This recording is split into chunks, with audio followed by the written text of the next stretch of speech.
Some of the territory, Joe, is similar to the identified areas of potential habitat, but not all of it. Just scanning this map, do you have any information on this aspect of it?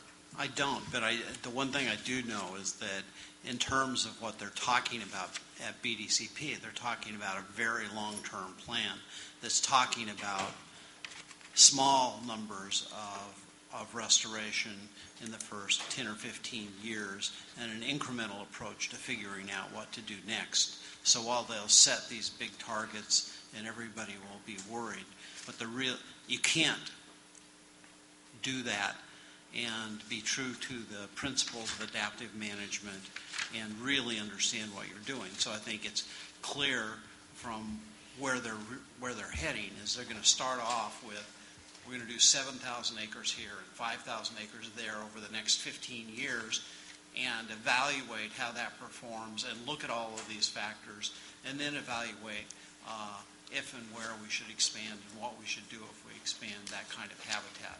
So I think to some extent the disputes about, well, it's way too much and it'll cause these impacts. In fact, it may cause impacts that won't work. In fact, it may not work in the way they intend it to work at all. So you have to go in an incremental approach, and I know that's what they're planning to do. So that's why I worry less about some of that because it's not real. Well, I think that at the South Delta there are some beautiful natural resources, Old River and stuff, and looking at an incremental approach that would add value to what's there, but not do major disruption seems to me would be a lot more sensible strategy. So, well, the third area that we felt was the largest impact on recreation was over the intake and pumping stations in the Clarksburg to Cortland area. That we understand that they would be a large industrial-like structures and facilities that would both generate a lot of noise as well as light pollution, and it seems to me it would have a major impact on the quality and historic values in that area. And it is something that it seemed to us that should be strongly considered as to if they are to be in that general area, how they would look and what size they would be and how they'd be done, or whether there's other ways of other places where they could be located that would not affect the values in that stretch of the river, which is a beautiful, historic, and quiet piece of river. So, if you want, I'll move on to. Please. Yep. Yeah. Quickly, in coming up with our 4.2 recommendation, which was 5 location-based concepts, the first thing I wanted to mention is that we ended up, first of all, with some principles of what we wanted to avoid or with recreation. We wanted to try to protect and respect agriculture. We wanted to avoid conflicts with habitat. We wanted to locate in areas that would most likely have long-term flood protection, the communities and next to highways, and respect and protect hunting areas, and then finally to look at ways of creating enhanced clusters at focal point areas. And then based upon that, we came up with these 5 location-based concepts, which very closely mirror what State Parks also has done. And that was, number one, looking at the waterways, of course, with the dispersal of marinas and other dispersed points of interest. But the one main thing I'd want to say is that we feel that focal point destination complexes would be in order that would help to demonstrate the main qualities of the Delta and highlight that in focal point areas.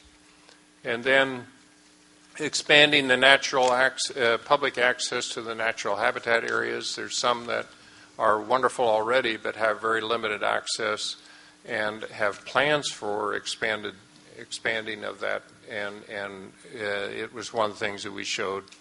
And then finally was to create recreation-oriented buffers at urban edges. And it seems to me that would be an important policy for the council to consider, and that is areas down like around Stockton and in that general area of looking at ways of creating a buffer between the prime agricultural values of the Delta and those urban areas so that they have the least impact on each other. And much like the American River as a corridor, that there could be corridors of that nature that would be a good location to provide recreation benefits.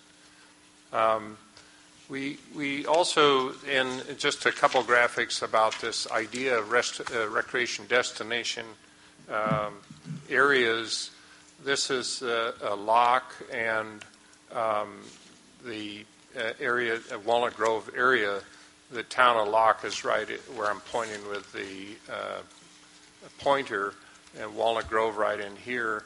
This is the Sacramento River coming on down, and this is where the cross delta channel starts and the gates. State Parks owns a significant area in this amount of land in this area, and we think that it is almost all and has prime natural areas and could be a tremendous demonstration. There are presently no trails or anything in that area that could be used to highlight that.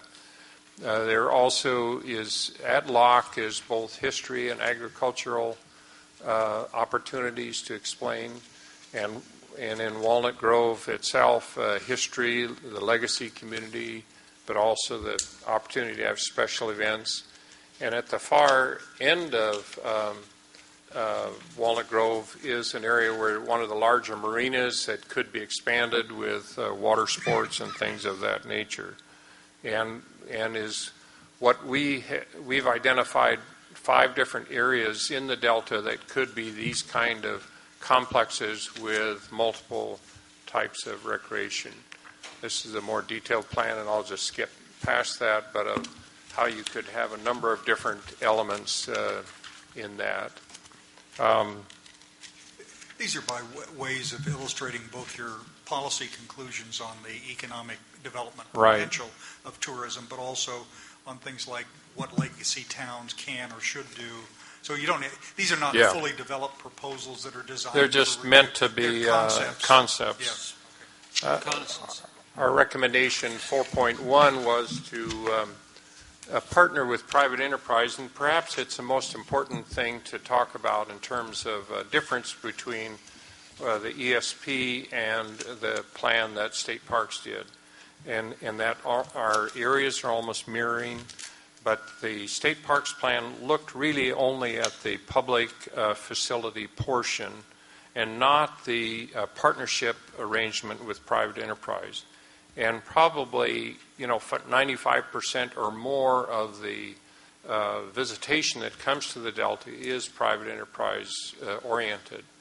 And we suggest that there could be great partnerships whereby public agencies could invest in areas that then the private enterprise could take advantage of, like improvements at Locke and in Walnut Grove, and help to create then a greater economic return than if it was just public-oriented facilities.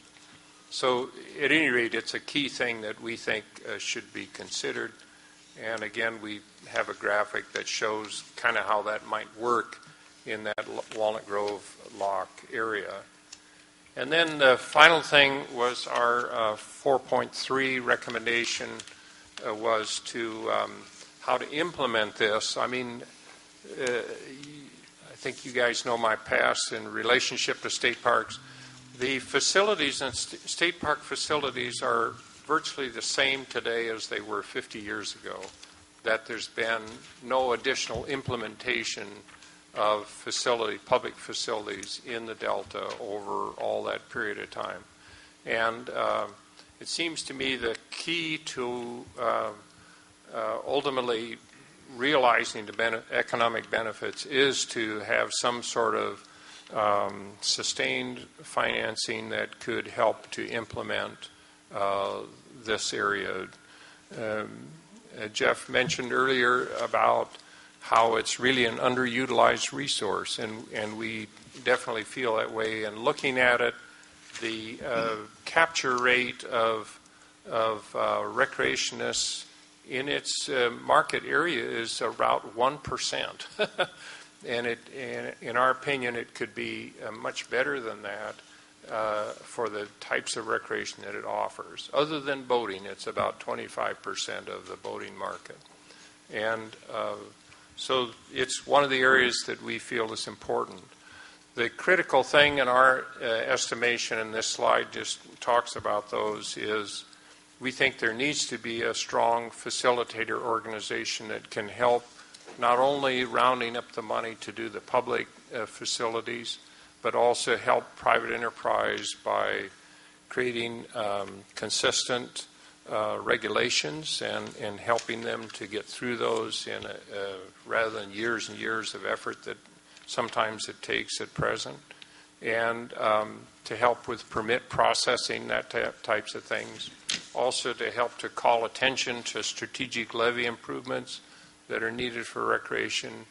The whole thing about the Heritage Trail and all is really a marketing and identification type of exercise, and we think that that's very important in helping that this facilitator organization could also focus on, and then creating and encouraging these public-private partnerships. So at any rate,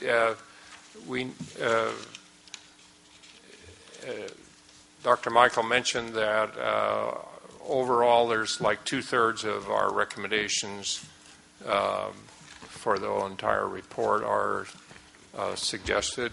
Well, in the point of recreation, we've only got 3, and I guess you guys support all 3 of those. So anyway. Take that to a